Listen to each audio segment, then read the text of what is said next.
សួស្តីបងប្អូនអរគ្នាថ្ងៃនេះយើងនិយាយទាក់ទងជាមួយនឹងធម្មពលរបស់តារាសាស្ត្របាទដែលមានឥទ្ធិពលនៅក្នុងខែវិច្ឆិកានេះយើងឃើញថានៅក្នុងទិសនីមួយៗនៃទិសធំទាំង8យើងហ្នឹង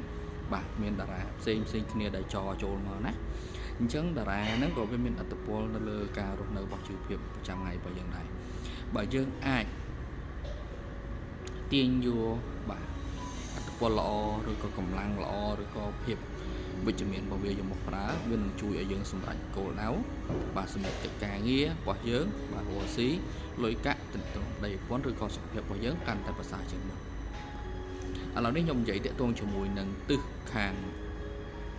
បងឈៀងកើតមុនយើងមានតារាសាស្ត្រប្រចាំឆ្នាំលេខ1ហើយតារាសាស្ត្រប្រចាំខែលេខ1ធ្វើឲ្យលេខ1ហ្នឹងកាន់តែខ្លាំងអញ្ចឹងដើម្បីឲ្យបងប្អូនអាចប្រើប្រាស់បាទវាឲ្យមានប្រយោជន៍បានន័យថាលេខ1គឺតាក់ទងជាមួយនឹងគំនិតប្រាជ្ញាបាទការរកស៊ីភាពឆ្លៀសវៃទទួលបានជំនួយឧបត្ថម្ភបាទគេជួយគេផ្ដល់ឱកាសឲ្យយើងបាទ